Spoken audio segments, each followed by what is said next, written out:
Boa tarde, saudações aí a todos que nos acompanham, a todos que estão aqui no Bonifácio, da Igreja Adventista do Sétimo Dia Conjunto José Bonifácio.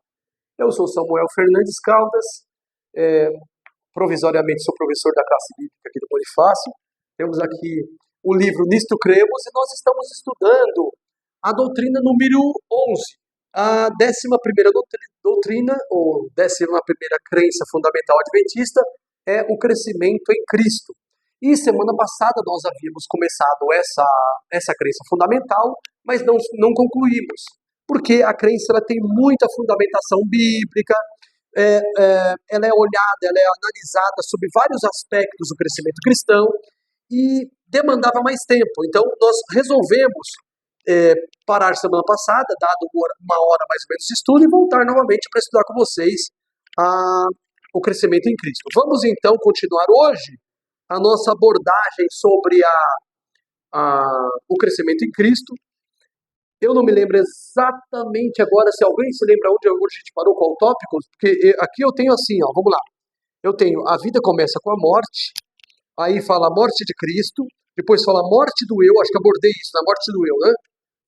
A morte do eu, e depois tem vivendo uma vida nova. Não sei se entramos no vivendo a vida nova. E essa é a minha dúvida. Entramos? Não? Então vamos lá. Vamos para Efésios, capítulo 1 e o verso 7. E depois nós vamos para o verso 8 e 9. Ok?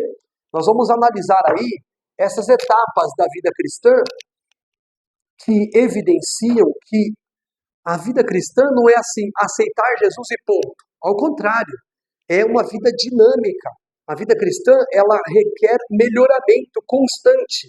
E exame de coração, exame de vida, reconhecimento das falhas atuais e busca de poder e graça divina para continuar crescendo. Daí a ideia de crescendo em Cristo, essa conjugação como se estivesse aqui no gerúndio, né? Crescendo, andando, movendo, ou seja, é um crescimento constante, não para. Então vamos à carta de Paulo a Efésios, capítulo 1, versos 7, 8 e 9. Efésios 1, versos 7, 8 e 9. Aqui nós temos então os versos que dizem. Peraí, é 1 ou é 2? Deixa eu ver aqui, só confirmando. Capítulo 1. Não, é só o verso 7. Depois é o capítulo 2, verso 8 e 9. É esse. Capítulo 1, verso 7. Nele temos a redenção pelo seu sangue, a remissão dos pecados, segundo as riquezas da sua graça. Graça é favor imerecido. A Bíblia fala aqui que nós temos a redenção dos nossos pecados, nossa redenção pelo pagamento dos nossos pecados em virtude do seu sangue, do derramamento do sangue de Cristo. O sangue de Cristo, já citamos isso antes, ele é a moeda que vale para quitar os nossos pecados do tribunal celestial. Como Pedro disse, né, sabeis que não sois resgatados da vossa vã maneira de viver com ouro ou prata ou coisa perecível, mas pelo precioso sangue de Cristo. Lembra disso? Então, Pedro fala sobre isso. Nós somos resgatados pelo sangue de Cristo, pelo sacrifício dele. Agora, a graça, diz o texto aqui, segundo as riquezas da sua graça. Quais são as riquezas da graça de Cristo? O favor de Cristo, a graça significa favor imerecido. E esse favor imerecido, ele tem múltiplos aspectos. Vocês querem confirmar isso comigo? Por favor, abram sua Bíblia em 1 Pedro, capítulo 4, verso 8. 8? Não, verso 10. 1 Pedro, capítulo 4, verso 10. E depois nós voltamos para Efésios 2, verso 8 e 9. Então, vamos para 1 Pedro, capítulo 4, verso 10. Está escrito o seguinte: servi uns aos outros conforme o dom que cada um recebeu, como bons dispenseiros da multiforme graça de Deus. Esse verso fala que a graça, o favor imerecido de Deus, ele é multiforme. O que quer dizer que ele é multiforme? Que ele tem várias formas, ou que ele tem várias finalidades. São qualidades da graça que se aplicam a necessidades nossas. Por exemplo, existe a graça salvadora. Então eu preciso de Cristo por mim se fazendo pobre para que, pela sua pobreza, nós nos tornássemos ricos. 2 Coríntios 8:9 fala assim: bem sabeis a graça do nosso Senhor Jesus Cristo, que sendo rico por amor de nós, se fez pobre, para que por sua pobreza nos tornássemos ricos. Então, a graça de Jesus, salvadora, é que ele substituiu, tomou nosso lugar. Ele se tornou pobre para que nós pudéssemos nos tornar ricos na sua justiça. Ele herdou nosso pecado para nós herdarmos a sua justiça. Então, existe uma graça salvadora, mas também tem uma graça santificadora, uma graça que faz com que cresçamos em Cristo. Então, a graça tem vários aspectos. A gente vai observar isso em Efésios 2. Note bem, vamos lá. E perguntas à vontade, tá, gente? Qualquer momento, se você vê um texto que a gente está lendo, ou te veio uma ideia à mente, de acordo com o que nós estamos estudando, de acordo com o verso, a passagem, e você pensou assim, peraí, eu não entendi isso aqui, aí para tudo, tá bom? Pode falar agora.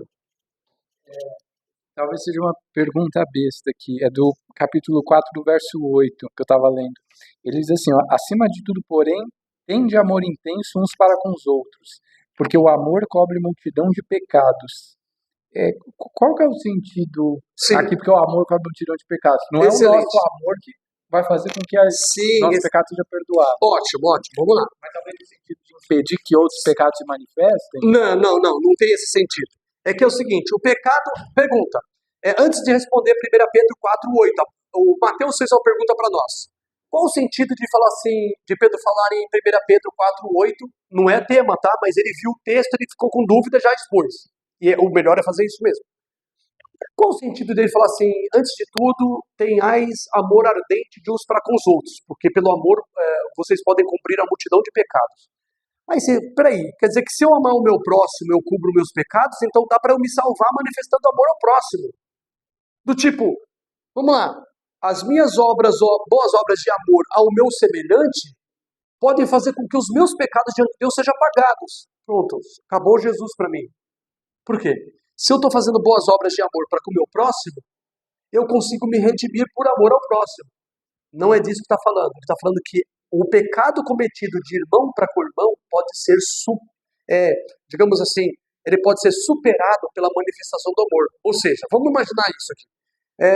Alguém pecou contra mim. E essa pessoa que pecou contra mim, ela se arrepende de ter pecado e ela começa a manifestar amor para comigo. Então ela me dá um pão integral numa semana, na outra semana me dá uma garrafinha de suco de uva. Ele sabe que pecou contra mim, mas a manifestação de cuidado por mim, por exemplo, num culto de quarta-feira, depois de tudo, a pessoa vê que eu estou preocupado com o estado de saúde, por exemplo, da minha sogra ou da minha esposa. E aí aquele irmão que brigou comigo, que fez mal para mim, que está tentando se reconciliar comigo, manifestando carinho, atenção, ele fala assim, irmão, estou orando por sua esposa, estou orando por sua sogra. Então ele está manifestando atenção e amor cristão para comigo. Aquela manifestação de amor cobre o pecado a bronca que eu tinha com ele por causa do pecado dele. Então, cobrir a multidão de pecado tem esse sentido de relação horizontal. Nunca vertical. Escuta, nunca vertical. Não é a minha vivência do amor aqui com o próximo que me reconcilia com o Deus do céu. Não, é o amor de Cristo que nos reconcilia, é o sacrifício de Cristo que nos reconcilia com o céu. Se você coloca boas obras aí, você começou a misturar alhos com bugalhos e você vai entender que a salvação é por obras. E é uma excelente pergunta, sobretudo oportuna nesses capítulos que nós estamos estudando, que é vida, morte e ressurreição de Cristo, a experiência da salvação e crescimento cristão. É bem oportuna a pergunta. Aliás, você ia falar, viu? Pode ser nesse sentido? Sim, em que, é verdade, que o ofensor, digamos, isso que eu estou falando é verdade. O ofensor, digamos, o relacionamento entre cristãos, em que um cristão, por algum deslize, falta de oração, vigília, ele ofende alguém. Mas o ofensor quer compensar, ele quer manifestar assim, arrependimento. E arrependimento não é só sentir o mal que fez, é mudança de conduta, não é?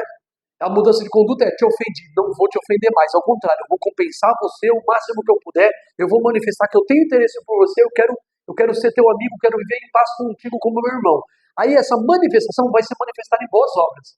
E é também amor quando o irmão ofendido, perdoa. É isso mesmo que você falou. Então, assim, o amor, a manifestação do amor cobre a multidão de pecados. O sentido é esse, que a pessoa acaba relevando o mal que fez no passado pela conduta dela no presente. Então, esse é o sentido da passagem. A relação é horizontal. Tenhais ardente amor uns para com os outros. Olha a relação. Porque assim fazendo, cumprireis a multidão de pecado. Então, a relação é horizontal. Não é assim vertical, né?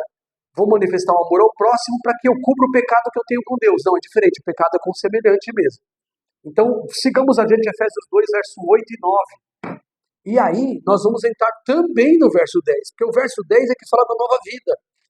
Fala da nova vida, da transformação para a qual os cristãos foram chamados. Então, vamos lá. Efésios 2, verso 8 está escrito: pois é pela graça que sois salvos, mediante a fé. E isto não vem de vós, é dom de Deus. Verso 9. Não de obras para que ninguém se glorie. Aí nós percebemos que nós não somos salvos por nenhuma boa obra que a gente faça, sabe, Gil? Mas Raquel tem um problema. Não é de obras para que ninguém se glorie, mas nós não somos salvos por obras, mas nós fomos salvos para praticar boas obras. Deus não salvou a gente para a gente viver a vida antiga. Então, nós não fomos resgatados por Jesus para continuar o que a gente era.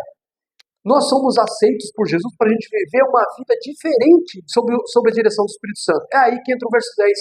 Efésios 2, 10 diz assim: pois somos feitura sua, criados, aí diz assim, criados em Cristo Jesus para as boas obras, as quais Deus de antemão preparou para que nelas andássemos. Então Deus já preparou antes, assim, ó. Quando eu salvar o Lucas, ele vai viver desse jeito. É esse jeito que eu quero que ele... Esse é o padrão do cristão salvo, da pessoa salva, do homem e da mulher. E esse padrão já estava escrito de antemão. Não é uma coisa de agora. Deus sempre quis que a comunidade redimida vivesse assim. Olha como começa a lei de Deus. Olha que interessante. Os 10 mandamentos da lei de Deus, que estavam nas tábuas de pedra, começa assim, ó. Então falou o Senhor a Moisés todas essas palavras, dizendo: eu sou o Senhor teu Deus, que te tirou da terra do Egito, da casa da servidão. Aí apresenta o padrão: não terás outros deuses de mim. Ou seja, eu tirei você do Egito, eu redimi você da escravidão, para você não ter outros deuses, para você ser livre da idolatria, para você não adorar imagens de escultura, para você ser livre da idolatria, para você não pronunciar o nome do Senhor teu Deus em vão. Aquele é o padrão do redimido. Eu livrei, portanto vive. Eu resgatei você da escravidão, portanto seja livre. Não se escravize mais, não adulterarás, não darás falso testemunho. Isso te escraviza. Isso te faz tornar-se aquela pessoa do Egito. A tua vida agora como redimido, que eu te tirei do Egito, é a vida que você honra o teu pai e tua mãe, que você lembra do dia de sábado para santificar. É a vida do redimido, o padrão. Então é isso. Exatamente. Nós não fomos. Sim, como é isso mesmo. Deus, não, a graça não é, como se diz, não é a graça barata. A graça, ela teve um custo. A graça é favor imerecido. Ninguém merece a salvação. Só que esse favor imerecido que ninguém merece foi conquistado com o preço do sangue de Cristo. E foi conquistado porque Jesus, ele carregou todos os nossos pecados sobre ele e ele pagou o preço de todos os pecados do mundo. Então, a graça para nós é barata, mas para Deus custou tudo. Então, não tem graça barata. Quando você considera a salvação de acordo com o conhecimento do sacrifício de Cristo, você fala assim: não quero continuar pecando, não quero viver uma vida de novidade, uma novidade de vida. É disso que trata o crescimento cristão, a crença fundamental adventista. Então, seguindo adiante aqui, nós vamos para um outro tópico aqui, que está em 1 Coríntios 15:10. 1 Coríntios 15:10. E lá, eu até pedi para vocês lerem, tá bom? Lucas, dá uma atentada aí para os voluntários. Os voluntários. Quem que vai ler agora? Pode ser qualquer um de vocês, fique à vontade. Vai lá, vai para o Mateus, depois eu vou jogando um por um. Já que ninguém Samuel, falou, eu vou jogar a bucha para todo mundo. me Fala. desculpa aqui. Quero fazer uma Só se for. pergunta para você. No mundo cristão, existe uma briga, assim, ó. Você falar de obras, parece que você é um fariseu, alguma coisa. Só que você explicando, deu para entender que Deus ele salva primeiro, e depois da salvação que nós recebemos, nós andamos nas boas obras. Sim. Como que eu posso passar para os alunos aqui, para quem vai ver, conciliar assim as obras e a salvação pela graça? Como que nós podemos conciliar de uma forma simples, assim? Não é porque eu faço boas obras que eu estou tentando alcançar a salvação. Não, eu Não é fui isso. salvo primeiro. Mas de uma forma simples, assim. Algum texto bíblico fala assim, ó, é simples assim, você é salvo, depois você pratica as boas obras. Tem um texto que fala assim, que quando um paralítico chegou para Jesus, Jesus falou para o paralítico assim, ó, quando ele desceu pelo telhado, né, os amigos trouxeram. Ele falou assim, filho, perdoados estão os teus pecados. Naquela declaração, ele justificou o pecador. Ele tinha pecados. Mas ele não tinha ido buscar só perdão dos pecados. Ele queria reconciliação com Deus. Ele estar em paz com Deus. E aquele paralítico não estava em paz com Deus. Então Jesus deu para ele o que ele mais precisava, salvação. Depois ele deu a segunda coisa que ele mais precisava, que é a cura das pernas. Mas a cura das pernas ali simboliza quem é salvo. Quem é salvo está pronto para obedecer. Então Jesus falou assim, para que saibais, porque os judeus, as autoridades judaicas estavam em volta e eles ficavam ruminando no coração deles, pensando assim, quem é esse que perdoa pecados? Ele está blasfemando, só Deus pode perdoar pecados, porque Jesus perdoou os pecados dele. Aí Jesus, sabendo o que ia no coração, diz a Bíblia em Marcos 2, ele diz assim, por que estáis arrazoando em vossos corações, dizendo, por que este blasfema? Só Deus pode perdoar pecados. Por quê? Aí ele falou assim, para que saibais que o Filho do Homem tem na terra poder para perdoar pecados, para você saber, ou seja, para você entender quem que eu posso salvar. Aí ele olhou para o paralítico e falou assim, eu te digo, levanta-te, toma teu leito e anda. Quando ele deu a ordem, o paralítico que tinha sido salvo, reconciliado pelo perdão dos pecados, ele estava pronto para obedecer. Pronto para obedecer. Daí ele se colocou em pé, pegou o seu leito e saiu saltando e louvando a Deus. Aí naquela hora, eles sabiam que Jesus tinha o poder. Aquele milagre foi a demonstração de que aquele homem tinha sido perdoado de verdade, porque Jesus tinha o poder de perdoar pecados. Pois bem, quando Deus salvou o Gil, a Renata, ou a Raquel, o Paulo, cada um de nós, quando Deus nos salvou, Ele deu uma ordem pra gente. Agora anda, toma o teu leite e anda. Ou seja, se você foi salvo, ele dá a ordem para você viver uma vida com ele. E siga-me, exato. Toma sua cruz e siga-me. Então, e essa ordem, quando o ouvido redimido recebe a ordem, ele se põe a andar, porque ele já foi redimido. Então ele não fica, sabe, enrolando. Esse texto, essa experiência de Marcos 2, versos 5 a 11, ele ilustra muito bem essa associação entre salvação pela graça e a santificação que segue a graça. A disposição de obedecer e de fazer o que Deus mandar. Quando o paralítico ouviu Jesus falando, levanta-te, toma o teu leito e anda, ele estava pronto para obedecer, porque ele tinha sido perdoado. Agora, quando alguém não é perdoado, quando ele obedece sempre para ser salvo. É legalismo, né? Farisaísmo, né? Então vamos seguir adiante, 1 Coríntios capítulo 15, verso 10.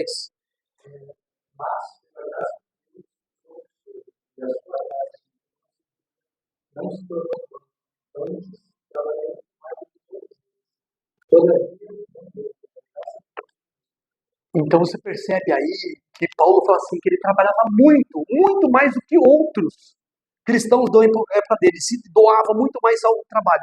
Só que ele fala assim, mas não era eu trabalhando, era a graça de Deus em mim.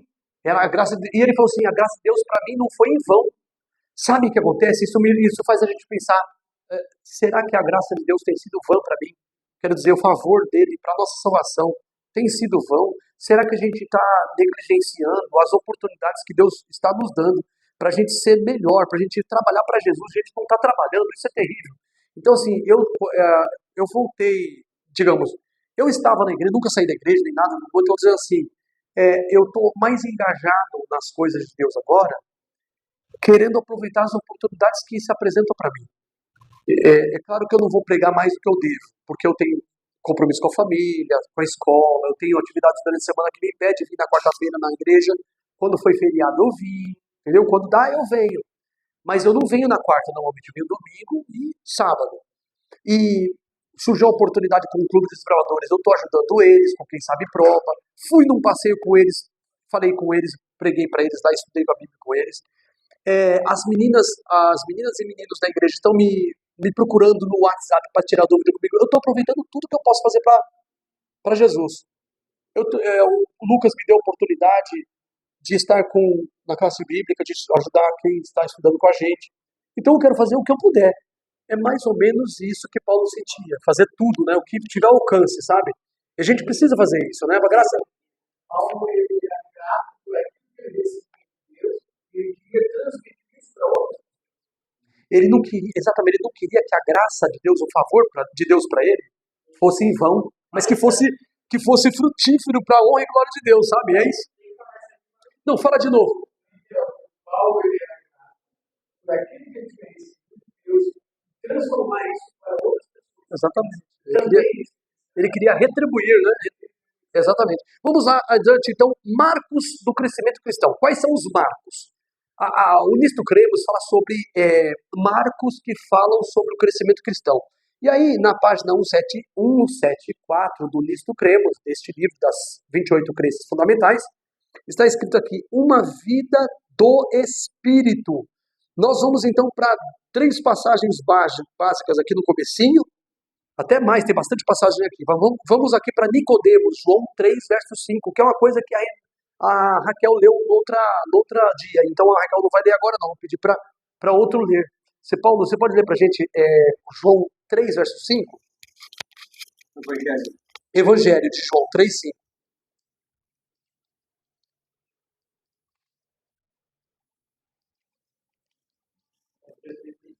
Respondeu-lhe Jesus, em verdade, te digo, quem não nascer da água e do Espírito não pode entrar no reino de Deus. Não pode entrar.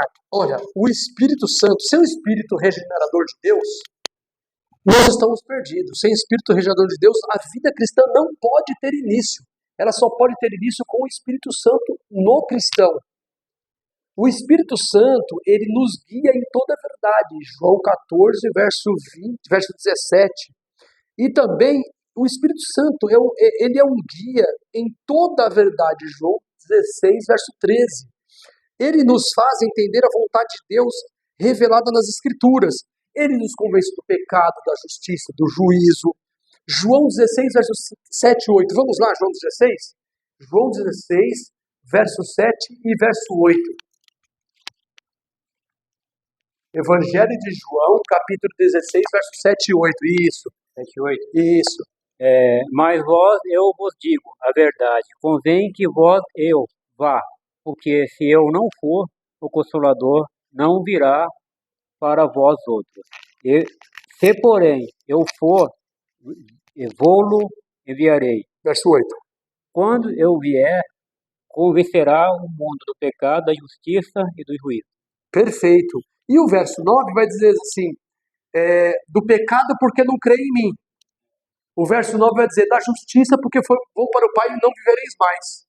E do juízo porque o príncipe desse mundo já está condenado. Verso 11. Verso 9, 10 e 11. Então, a sequência é reveladora. Ou seja, qual é o pecado que o Espírito Santo vem convencer? De eu não crer nele. Será que tem alguém que acompanha a gente na internet e ainda não acreditou em Jesus? Assim, eu não dediquei minha vida a ele, eu não fiz compromisso com ele, eu não fui batizado. E assim, eu ouço, eu gosto, mas eu não quero agora. Será que tem gente que não creu ainda? Então o Espírito Santo vem convencer a mim e a você, se nós não cremos nele, para que a gente possa crer. Ele vem nos convencer da justiça, porque ele vai para o Pai e nós não veremos mais. Então como é que eu vou saber que eu tenho justiça para passar no juízo, para ser aprovado por Deus? Se eu creio em Jesus, que está no céu, eu não vejo, mas eu creio. O Espírito Santo vem me convencer disso, que eu preciso da minha justiça, que a minha justiça salvadora esteja lá no céu, longe do ladrão e assassino. Né? Ele fala assim, onde está o teu tesouro, aí também estará o teu coração, não é assim? Onde estiver o teu tesouro, aí também estará o seu coração. Ele diz assim, não acumuleis tesouro na terra onde a ferrugem, e elas vão correr, a ferrugem não corrói. Acumuleis no céu onde o ladrão não rouba, nem a traça ou a ferrugem corrói. Exatamente. Então a sua justiça tem que estar no céu, em Cristo. E do juízo, porque o príncipe deste mundo está condenado. Ou seja, tenha confiança. Por mais que aconteçam coisas ruins nesta vida, elas não são nada, porque o nosso futuro está garantido. O juízo divino sobre o príncipe deste mundo já está definido. Ele está perdido. Então essa era vai passar e vai começar uma nova era com Cristo. No céu, é claro, né? Vamos seguir então adiante. Deus não busca alguém que queira ter um compromisso. Jesus busca para a gente ter exatamente o compromisso com ele, né? Tem gente que precisa ser estimulada para ter o compromisso, sabe, Gil? Não é todo mundo que tem. Você tem que assim, meio que vamos, homem, vamos. Tem gente que é assim. Por exemplo, o exemplo do homem paralítico. Ele não era um homem que precisava de Jesus, mas outros tiveram que carregar ele. Tem pessoas, isso ilustra muito bem esse trabalho de cooperação. Às vezes, uma pessoa ganha para Cristo, Gil, mas com a colaboração da recepção da igreja, que está cumprimentando com um sorriso, desejando um feliz sábado, sendo atenciosa, ele está sendo conquistado por causa da atenção dos irmãos quando ele passa pela igreja, ele está sendo conquistado por causa dos hinos que são apresentados na igreja, na mensagem musical, ele está sendo conquistado quando a congregação canta entusiasmada e com o seu espírito, com o coração de verdade, então com entendimento está cantando o hino e aquilo toca no coração dele. A pessoa está sendo encantada quando vê uma criancinha beijando a mamãe na igreja e vê a relação de pais e filhos na igreja e a pregação de um instrutor bíblico ou mesmo de um grande sermão de um pastor. São vários itens que estão tocando o coração de alguns. Tem gente que basta um desses para salvar. Quer dizer, a pessoa ouve um hino, tocou no coração, eu quero Jesus.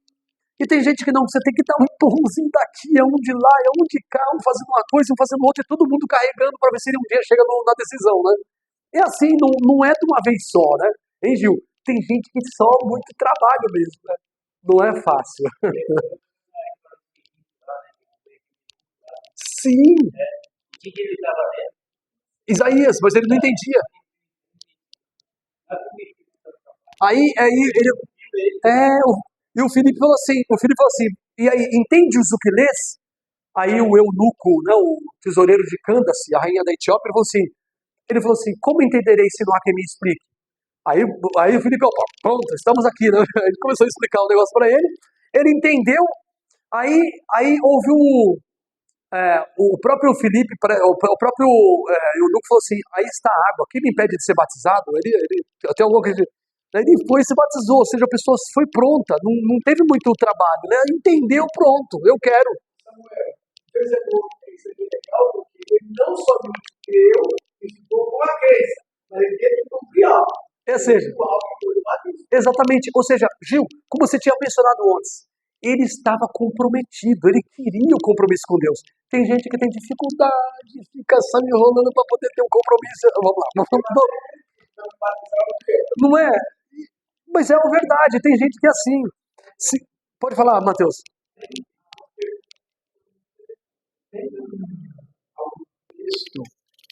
Do Novo Testamento que ele diz a respeito, além daqueles de que cada um tem os seus dons, né? Alguns são mestres, outros apóstolos, para a gente, como que eu posso dizer,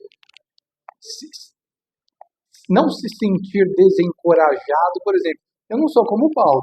Sim. Acho que ninguém hoje tem como Paulo. Não se sentir desencorajado, mas saber, por exemplo, que cada um tem o seu lugar na obra e que você pode contribuir lá, sabe? Não, por exemplo, eu não olhar para Paulo e falar, pô, mas Paulo ele fez tanta coisa e quem sou eu perto de Paulo? Sim, tem algo que traz isso? Tem. Inclusive tem um estímulo para o uso dos talentos, não só nas palavras de Jesus, mas tem um texto de 1 Coríntios, capítulo 15, primeira carta aos Coríntios, capítulo 15, como nós já fomos lá, vamos lá novamente, 1 Coríntios 15, nós vamos para o versinho final, o verso final do capítulo 15 de primeira carta aos Coríntios. Capítulo 15, o versículo, eu vou ler do verso 57 e 58, tá bom? Os dois últimos, diz assim, ora, o aguilhão da morte é o pecado, e a força do pecado é a lei. Mas, não, melhor, eu li de 56, não era, nem precisava ler isso aqui, porque está num contexto mais amplo. Mas vamos lá para o 57.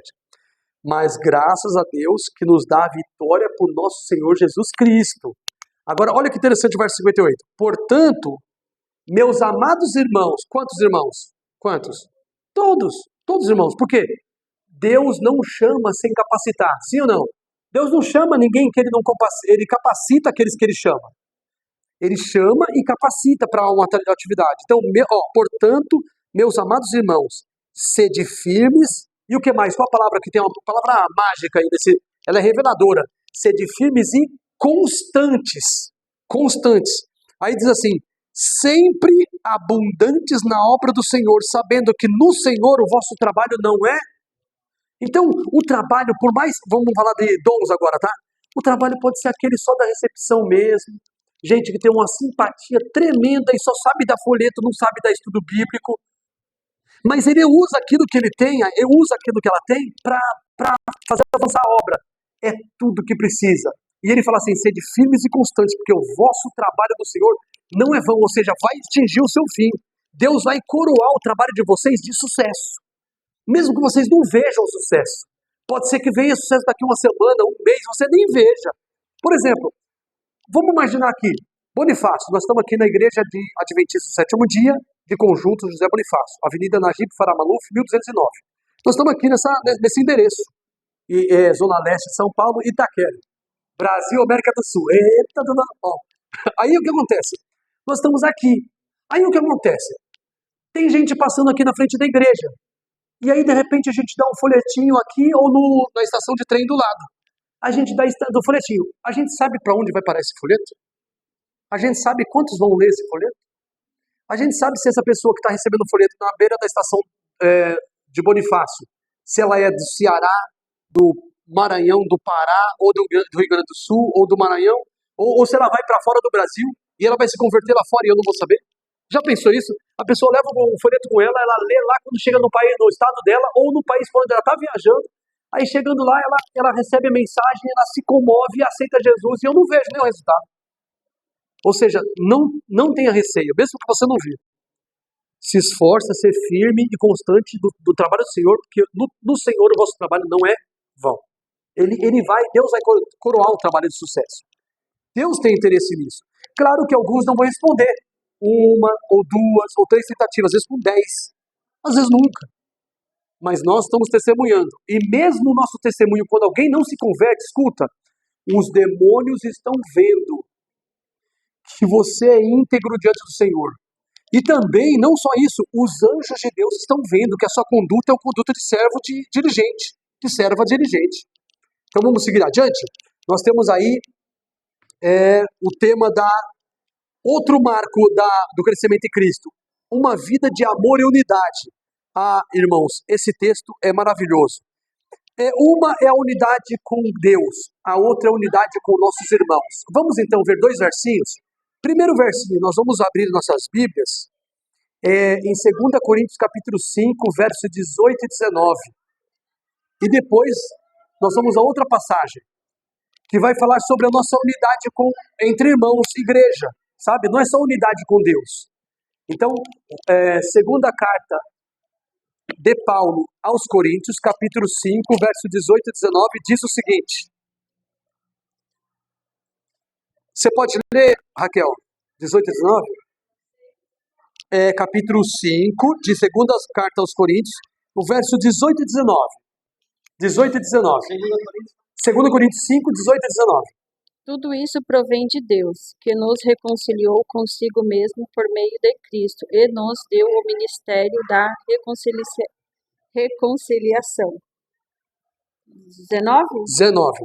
Ou seja, que Deus em Cristo estava reconciliando consigo o mundo, não levando em conta os pecados dos homens, e nos confiou a mensagem de reconciliação. Amém? Então a mensagem de reconciliação é o entendimento e a aceitação de que Deus estava em Cristo reconciliando consigo o mundo, não atribuindo aos homens as suas culpas, seus pecados, mas concedendo-lhes a palavra da reconciliação. Essa unidade, a união, a vida com Cristo é a vida de união com Deus, mas não é só isso, é também de união denominacional, é de união de igreja, de irmãos. Vejamos isso primeiro aqui no Novo Testamento. Nós vamos para Romanos capítulo 12, verso 9 e 10. 12, verso 9 e 10 está escrito. Romanos 12, versinho 9 e 10. Está escrito: o amor seja como? Sem hipocrisia, ou seja, não fingido, né? Não seja verdadeiro. Aí diz: aborrecei o mal e apegai-vos ao bem. Amai-vos cordialmente uns aos outros, com amor fraternal. Preferi-vos em honra uns aos outros, ou seja, e exaltando e preferindo a honra ao outro. Por exemplo, o irmão Paulo, eu honrando ele mais do que ele a mim. Eu honrando o Gil mais a ele, e eu me colocando como o menor, e honrando ele. E eu honrando a Raquel mais do que a mim. Preferindo-vos em honra uns do que vocês mesmos, né? Aos outros e não a si próprio. E essa preferência de honra é atribuindo importância aos outros, a mais elevada do que a você mesmo. Considerando você servo dos outros, não os outros seu servo. Sim.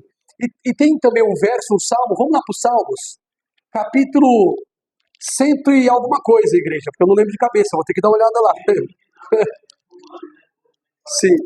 Sim, acabei de ler, Romanos 12, vamos lá. Vamos agora para os Salmos. Aqui tem um salmo que é maravilhoso e que fala sobre essa unidade. Ele fala sobre essa unidade. Deixa eu ver onde está aqui essa unidade. Aqui, ó. Aqui, capítulo 133. Salmo 133, verso 1. Então a vida cristã, a vida nova, é uma vida de unidade. Em outras palavras, o que isso implica? Uma coisa importante, professor Lucas, qual que é a ideia? A ideia é o seguinte: a vida cristã não é uma vida isolada, não é uma vida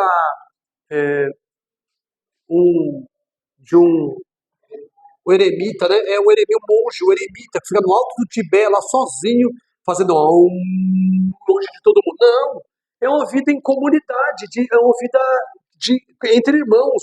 Ou seja, não existe essa do cristão convertido ser um desigrejado. Ele tem que estar envolvido com a igreja, porque a igreja é o ambiente do salvo. Então vem, Salmo 133, verso 1. Quão bom e quão suave é que os irmãos vivam em união. Então o título do estudo aqui nesse caso, o marco de uma vida cristã, é uma vida de amor e unidade. Amor uns aos outros, não fingido, e unidade, união com Deus, reconciliados por Cristo, e união uns com os outros. Agora, outro marco, uma vida de estudo. Peraí. Então a vida com Cristo, uma nova vida, o crescimento em Cristo implica uma vida de estudo. Se a gente não estuda, não está crescendo. Jesus falou assim, nem só de pão viverá o homem, mas de toda palavra que sai da boca. Se eu não estudo a palavra de Deus, como eu vou me alimentar? Eu fico desnutrido. Então é preciso estudo, o cristão estuda a Bíblia Sagrada. Então, vamos a essas evidências. Nós temos aqui...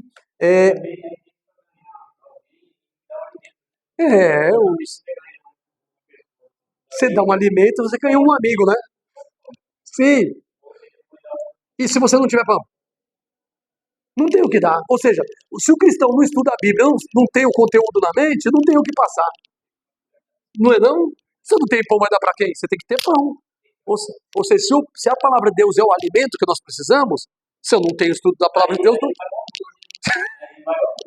vai o que dá. Mas o fato é que a gente tem que ter alimento, recurso para alimentar os outros com a palavra de Deus. E aí nós temos algumas sugestões aqui do livro de estudos, né, do Nisto Cremos, que é Mateus 4, verso 4, que eu citei agora, nem só de pão virá o homem, mas de toda a palavra que sai da boca de Deus. Ele também cita o Salmo 119, verso 11, guardei as tuas palavras no meu coração para não pecar contra ti. E ele cita mais ainda Hebreus 4:12. Vejamos lá o que Hebreus 4:12? Vamos lá. Hebreus 4:12. Hebreus 4:12. E se deixar, hoje eu vou até às 10 horas da noite, viu? Tô brincando. Eu tô aqui, eu tô embalado aqui. Eu já vi que o clube foi pra lá, já deve ser mais de 4 horas já, né? Vamos lá, vamos terminar então. Nem sei que texto que eu sugeri, foi o quê mesmo? Hebreus 4:12, vamos lá. Eu já falei preocupado com o horário, eu me distraí do verso. Hebreus 4:12 diz assim, vamos lá. 4:12 diz assim. Pois a palavra de Deus é viva e o que mais? Ela é eficaz e mais cortante do que qualquer qualquer espada de dois gumes. E ela penetra ao ponto de dividir alma e espírito, juntas e medulas, e a palavra de Deus é apta para discernir os pensamentos e intenções do coração. Aí diz o verso 13, o verso 13 é maravilhoso. Porque isso tudo é lindo, mas olha o 13. E não há criatura alguma encoberta diante dele, de Deus. Todas as coisas estão nuas e patentes aos olhos daquele a quem havemos de prestar contas. Portanto, vive, meu querido, vive, irmã, como você estivesse na presença de Deus, porque está. Porque nós não tem nada encoberto diante dele. Quando nós estamos em público, quando nós estamos no nosso espaço privado, Deus vê tudo e sabe quem você é e sabe quem eu sou e não tem como escapar disso.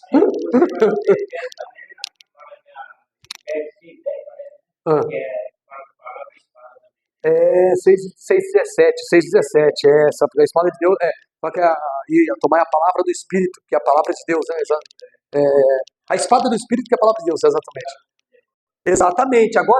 Agora vamos considerar aqui, nesse conjunto de evidências, o que está em 2 Timóteo capítulo 3, verso 16 e 17. Por que esse texto?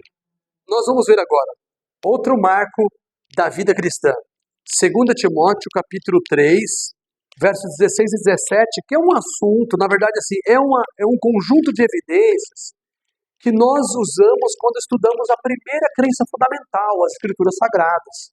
E agora nós vamos para 2 Timóteo capítulo 3, versos 16 e 17, que está escrito: toda a Escritura é divinamente inspirada e proveitosa para ensinar, para repreender, para corrigir, para instruir em justiça, a fim de que o homem de Deus, aqui homem e mulher, tá? O gênero humano, os seres humanos, seja perfeito e perfeitamente habilitado para toda boa obra. Em outras palavras, se eu tenho esse livro aberto na minha estante e ele fica amarelado lá, mas eu não leio ele, pronto, não valeu nada, porque eu não estou me alimentando. Agora tem gente, viu? Olha que interessante, tem gente que não sabe ler. Aí tem uma palavra de Deus para essas pessoas. Bem-aventurados que ouvem a palavra de Deus e guardam as coisas nela escritas, porque o tempo está próximo. Ou seja, vamos imaginar assim, mas eu não sei ler. Não interessa, se você ouvir, já está dentro. Ou seja, você está ouvindo a proclamação, a leitura exata da palavra. E você guarda a palavra no coração, você não vai pecar contra Deus, você não vai ser um rebelde, vai ser uma pessoa que tem pão para dar para o outro, pão espiritual. Então é isso. Tem marcos da vida do crescer em Cristo. Tem um marco de oração. Vejamos uma evidência aqui. Efésios 6:18, oração. Depois nós vamos para uma vida que produz frutos. Nós vamos ver um versículo na vida de oração e uma de produzir frutos. Então vamos para Efésios 6, verso 18. Efésios 6:18. Lucas, você pode ir distribuindo. Orem no Espírito em todas as ocasiões, com toda oração e súplica. Tendo isso em mente, estejam atentos e perseverem na oração por todos os santos. Amém. Agora, Raquel, deixa eu falar uma coisa para vocês. Agora eu vou aproveitar esse tempinho para abrir um pouco o coração. Eu vou abrir o coração. Raquel, essa semana foi uma semana difícil para minha família. O diabo fez e aprontou, e ele causou. Por coisas bobinhas. Por exemplo, eu vou citar um exemplo. O meu filho, ele é buscado pela minha sogra na escola, porque nessa hora eu tô no trabalho e a minha esposa trabalhando como artesã em casa. Então a minha sogra mora pertinho da escola, ela vai, pega meu filho, vai para a casa dela e quando eu venho da escola, que eu dou aula, eu passo na casa dela, pego meu filho e levo para casa. Nesse dia, ela foi pegar ele e quando ela foi trazer ele para casa, em vez de ela deixar na casa dela, o meu filho pediu, vó, quero ir para casa da tia Ellen. Aí ele ficou no prédio da tia Ellen e ela foi sozinha para casa. Mas ele estava protegido. Quando eu vim da escola, ninguém me avisou que ele estava na casa da Ellen, da tia do meu filho, a irmã da Viviane. Quando eu vim da escola, parei na frente da casa da minha sogra, eu falei, vou descer, né, para poder entrar e buscar as crianças para ir para casa. A minha neta e o meu filho Miguel, que estava na escola. Quando eu entrei no prédio, as crianças falaram assim, oi, e o Miguel não veio hoje? Mas já era 7 horas da noite. O que passou na minha cabeça? O Miguel não vem hoje? Como assim? Eu falei, e a minha neta? Eles falaram, a sua neta tá aí, mas o Miguel não tá. Eu, pronto. Aconteceu, minha mente já ficou desespero, já começou a me dar preocupação, sabe? Começou a me dar preocupação e eu fiquei na gastura e comecei a ficar preocupado. Quando eu liguei pra minha sogra, eu falei, o que aconteceu? Não sei o quê. E aí eu falei, poxa, mas você não avisou pra mim? Eu tava preocupado já, meu coração já tava... O que aconteceu com meu filho não tá aqui, né? Eu não sabia, ele tava protegido na casa da tia. Mas aí eu fiquei assim, quando eu falei com minha sogra, preocupado, onde tá o Miguel? Ele tá na casa da Ellen, Samuel. Ah, mas você não me avisou, não sabia, o pessoal falou que não tava, já tava já mal. Ó, a minha sogra já achou que eu tratei ela mal. Eu fui meio né, incisivo. Cara, porque você não falou pra mim, me avisa, senão meu coração dispara, eu fico... Ai, mas não é. A minha esposa... E eu só falei daquele dia porque eu tava preocupado com o menino, não nervoso com ela, mas o que acontece? O diabo, ele aproveita pequenas coisas assim, ó, que é um nada, sabe? O meu filho ficar na casa da tia é o quê? É um nada, não tem nada de errado. Mas quando eu cheguei no prédio, que eu soube que ele não estava lá, e que ele não estava lá, eu não sabia onde ele estava, e ninguém me avisou nada, nem a lista, ninguém, aí eu fiquei uma pilha. Mas o que acontece? O diabo aproveita uma coisinha de nada para poder fermentar uma situação em que ele quer causar tristeza de um com o outro, um certo ressentimento, puxa, eu não queria, né? E eu falar, puxa, porque eu fiquei nervoso aquela hora, devia ter acalmado. Ou seja, o diabo, ele quer acabar com o nosso dia, ele quer tirar a nossa paz. Agora, onde que entra a oração aí? Se a gente estiver sempre em oração, vigiando, né?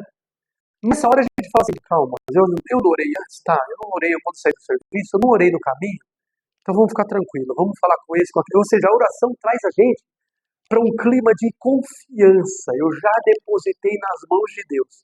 E quando falta oração, acontece isso.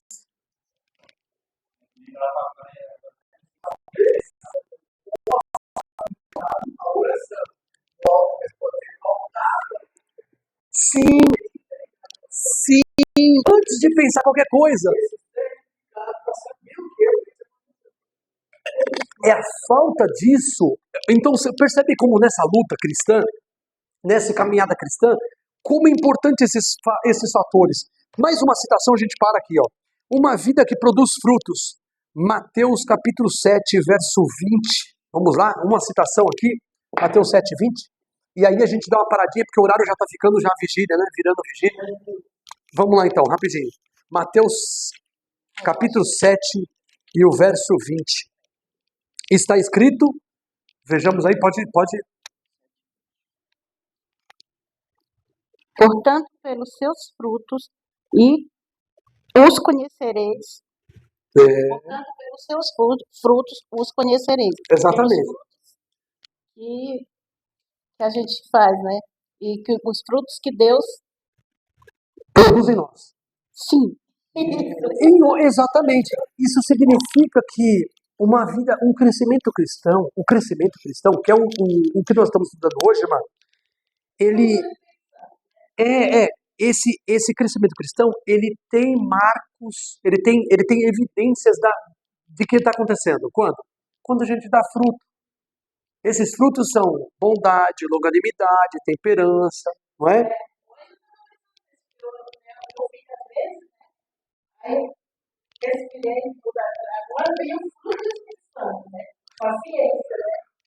Paciência também é longanimidade, exatamente. Sim, sim. Vamos fazer a oração? Vamos terminar com a oração? Sim, vamos fazer a oração então. Vamos nos colocar em pé e vamos orar.